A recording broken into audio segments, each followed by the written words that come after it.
Yes, we are live. Welcome everybody, Dan Latto speaking. Welcome to the Property Cashflow show.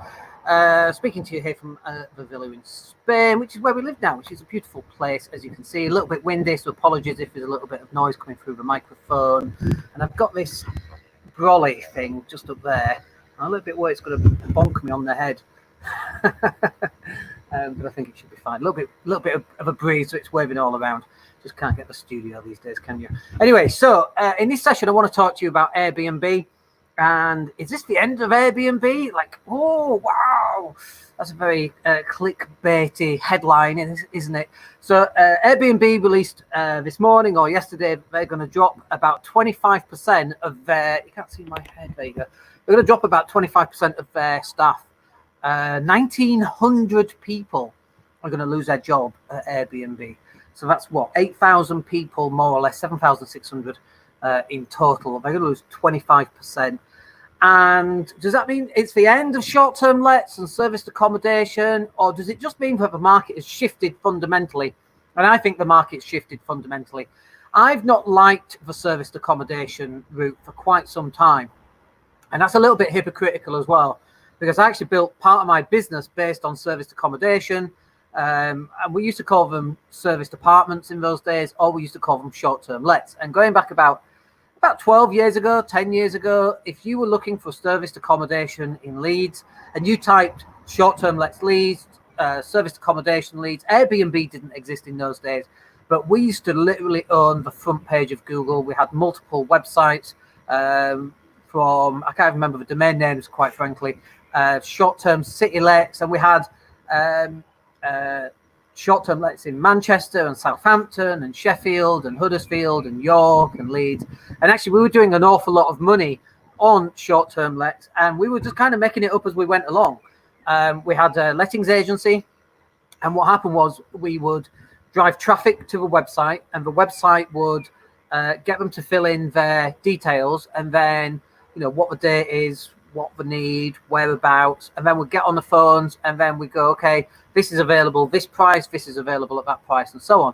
And we built that into a business. So whenever we had a property that was empty, and our properties didn't stay empty for long, just like it is now, to be honest with you, we tend to rent stuff out very quickly. But if we had stuff that stuck on the market a little bit, or it just come on and an opportunity to put someone up for a couple of weeks came in, then we would do that, and we would put all sorts of different people in. I remember one, it was a couple whose daughter had fallen off a car park, and off a car park top. She was messing around, she fell down, she literally broke every bone in her body. Her elbow was glued to her hip, and we were running blood through it that way. And, you know, they just dropped everything, and they came to live in Leeds for 2 months. Couldn't do hotels, they couldn't do 6-month tenancies because we didn't know how long we were going to stay, and so we needed short-term lets, and we worked very well with that. If I'm going in and out of colour, by the way, of darkness, I recognise that. It's because I'm under the brolly here. There you can go. There you can see it. So we did stuff like that. Or then the other thing was we'd have a couple with a mum and dad and 2 kids, and they didn't want to stay in a hotel. If you've ever stayed in a hotel with kids, you know how difficult that can be over a long period of time. When I come to Leeds, I normally stay in a Queen's hotel, and we have a family room. It's just like the lounge has a sofa bed, and then there's a normal bedroom. But you can't live like that. You know, there's no freezer, there's no cooking facilities, and so they needed somewhere to stay, and so short-term lets was it again. And we, you know, back in those days, we'd get $395 a week on a 2-bed in Leeds city centre, including everything. When we look at those prices now, there's just tiny those prices when we think about it back in comparison. So the short-term let, the serviced accommodation business hasn't failed yet, but it has shifted. And over the next couple of years, those businesses that are solely on serviced accommodation, they're going to have to find a way to shift. So like there's companies in Leeds City Centre, Rooms, I think used to be one of our competitors that came up about 10 years ago. And they've got purpose-built serviced accommodation. I reckon they might have to change their business model. They might have to change it to a mixture of normal rentals and serviced accommodation. Who knows? But hotels, you know, hotels is a direct competitor to serviced accommodation, and vice versa, obviously. They're going to have to change what they do as well. I wouldn't really want to be in the hotel industry.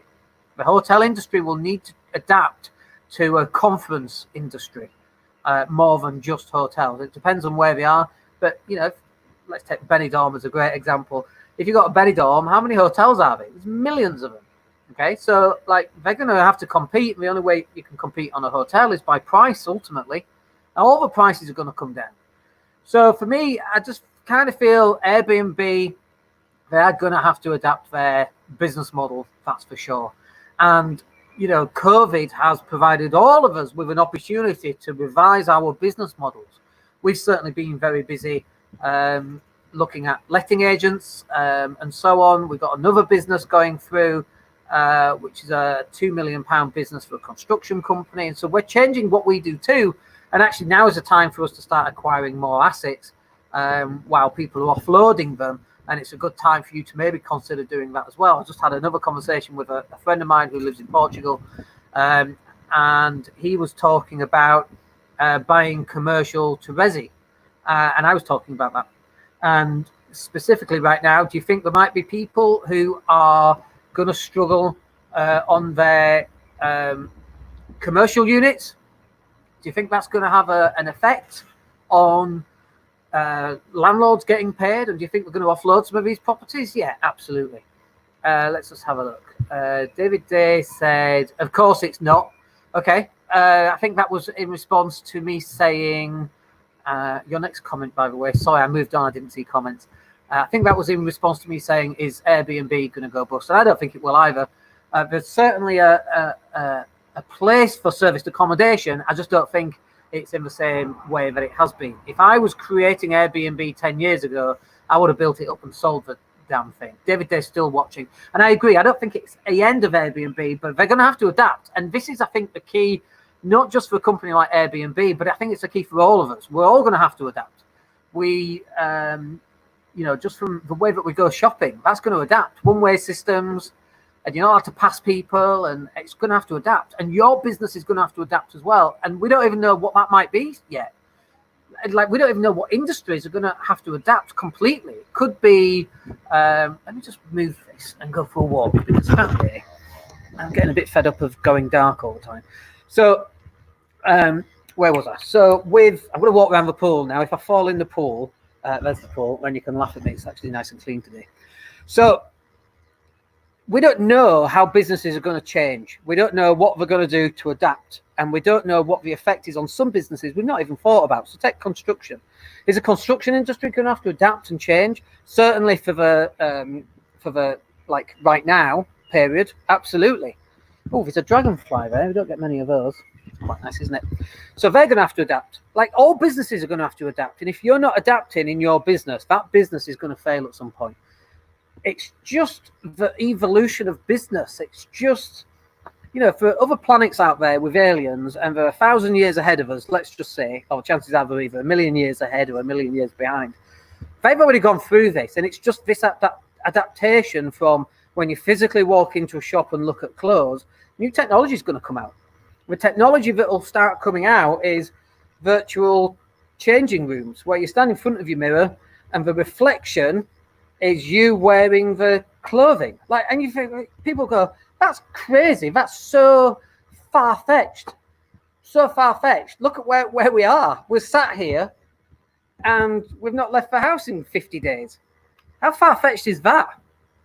Not that far-fetched, is it? Looking at it from this point of view, not far-fetched at all. Let's have a look.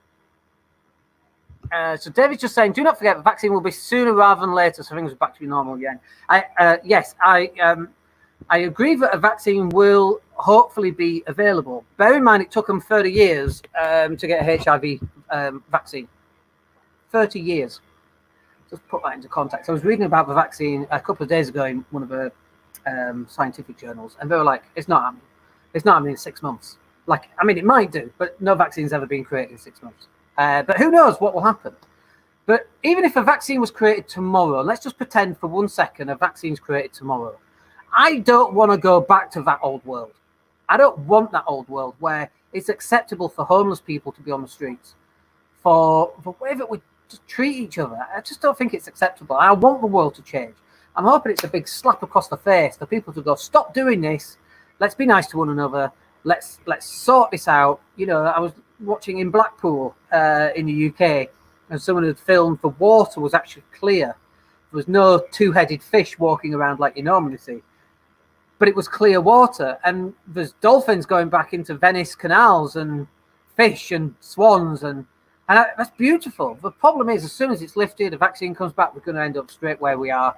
And I don't really want that. I want us to adapt. And this is like one of those moments in history. It sounds all very grandiose, doesn't it? I watched Star Wars last night, so everything's grandiose today. This is one of those moments in history where we're going to look back and go, it was that point at which things began to change. And I think some things will begin to change. I think things like homelessness, that's never going to change. Underfunding the National Health Service, that's never going to change, depending on who's in power. Current government, a perfect example. And I kind of don't think some things are going to change, but we need to change. You need to change. I need to change. We need to change our business models and the way in which we run businesses and the way in which we help people and deal with people and come up with brand new solutions that never existed before. Somebody right now is building a business that's literally just started last week, and in 10 years' time or 20 years' time, like Amazon and like Apple, they will look back at them with a picture of their garage, because they're starting a garage, because apparently that's how you're supposed to do it, if you've seen that meme. And they'll go, that business started during COVID pandemic when everybody was in lockdown. There are businesses right now that are starting up, businesses that are so far-fetched that it's beyond crazy in 20 years' time. You think about how technology's changed in the last 20 years. 1999. We were on VHS video recorders, I think, and DVDs in 1999. And the whole business model has changed dramatically. Look at Amazon. Look at Netflix. Look at how things are completely shifting in the way that people are now creating their business. I need to stop flailing my arms around because I've pulled my headphone out. But they need to start looking at how we can change business and how we can adapt. So, and we did this 20 years ago, by the way, 15 years ago, when we started the lettings agency. I had my experience in computers and IT and internet, and then I had my property stuff as well. We brought those two together, and at the time, it was right move, but the individual estate agents didn't have a bloody clue, and we took so much market share in Leeds. It was off the scale. We had 35,000 unique visitors every single month to the website. Think about that. We're some shitty little letting agency, and we're driving 35,000 unique visitors every single month to our website. That's phenomenal. No wonder we closed so much business. Heck, we didn't even have this video conference in Malarkey back in those days, 15 years ago. I was just pulling up the old website yesterday, and I had a look at it, and oh my gosh, it looks like a 1990s kind of website. We've come so far in how things actually work these days. But we came in and we adapted how things worked. We took over the front page of Google because we knew how, we knew how things worked. If you were looking for a nightclub in Leeds, we came up number one back in those days. And people were like, why do you want to rank for a nightclub in Leeds? Because students from Southampton or London or Manchester who are coming to Leeds, guess what they're interested in? Nightclubs in Leeds. And then they're going to stop and stay and maybe look at a flat to rent. And if we just close one a month off that, that's great. That's business that wouldn't have existed before. But this is where you need to adapt your business like we did with the estate agency, and now we're adapting how we do everything. I manage my entire portfolio here from Spain. And people go, well, how do you do that? We systemize it. The world is not 1974 anymore. We're living in a completely different world, and you need to start learning or start thinking about how you can adapt your business. And I would also suggest, and this kind of goes against the grain of most people, this is definitely me, and I'm like this because I get bored easy, but if you're just doing one thing and you're sticking on one thing, I think there's a risk inherent in that.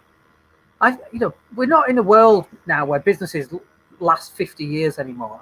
Some do, but the majority of them don't, and people come out and buy them or they go bust, or like right now, nobody's at work. I mean, some people are working, but we want to add protection into what we do in terms of how we manage our businesses.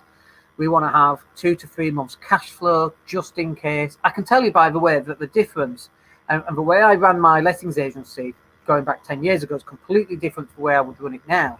We're just taking over a letting agency as it happens with a 50% ownership. But the way in which we would run it now is completely different from the way we would run it back then. Back then, we would fly by the seat of our pants and hope the rents came in. We definitely don't do that now. Now it's about building up a war chest. So if we see an opportunity, we can go out and acquire it and add it into the fold of everything else. We're changing the way in which we do business. I now manage businesses here from Spain, and all the team are not where I am. And we've got a team all around the world. We've got some people here in Spain, but we've got them in Thailand and Singapore and Bulgaria. And we've got people all around the world actually implementing some of the work. We don't need people sat in an office in Leeds City Centre where we've got to pay for heat, light, rent, rates, staff, insurance, employment law. We don't have to do any of that stuff. Like on some of them we do, because we have people based there. But one of the ways in which we do it is to have people all around the world, and they're just contractors. They're contractors with loyalty, and we get contractors with loyalty because we pay them well. We pay them better than the average for their industry, so we keep them. But the way that business works now is going to completely change. And Airbnb is this juggernaut that's been going through, and they're slimming down. And I really suspect they'll likely slim down a bit further as well. They drop 25%. That'll be down to 50% by the end of this year, I reckon. They can't keep going like they are. They're in business, there's two main expenses in business. The first one is property. Number one, you got to pay for somewhere to put these people. And now I think that's going to fundamentally shift when more people are working from home. And I think it was Barclays or HSBC, and they're like, why are we paying all these office bills in the square mile in London when actually people could just work very effectively from home? And maybe we'll do extra social gatherings rather than going into the office every day. So your first really big expense in business is property, the stuff where you have to work from. And the second real big expense in business is people. You got to pay them a wage. And globalization is reducing those wages. Obviously, you're going to have specialists and people who do hands-on work like doctors, £1 million a year. But if you want that doctor, you can only get that doctor. But they're very specific, very specific professions that you can't shop around. Management, you can buy management anywhere. If you want to buy management from India, you can buy it from India. If you want to buy it from China or the US or Bulgaria or France, and it's like, okay, how good is the language skills? How good is the management? And what's the cost? And what's the balance between these three things? Business is going to change fundamentally after COVID, and Airbnb are learning that now. Other businesses are learning it the hard way because they're going to go bust. So I find it very interesting. But I hope that's useful for you. I just wanted to add my take on Airbnb and how that really relates to you on a day-to-day basis in your business. And it's obviously very related to property because it's all about property. But if you've got any questions, stick them in down below and I'll come and answer them later. David, thank you for joining in. I much appreciate that. Bye, folks. We'll speak to you on Friday. Hopefully, we might even be on time, 12 noon. For the Mindset and Hustle show, and we'll speak to you then. Have a good week. Speak soon.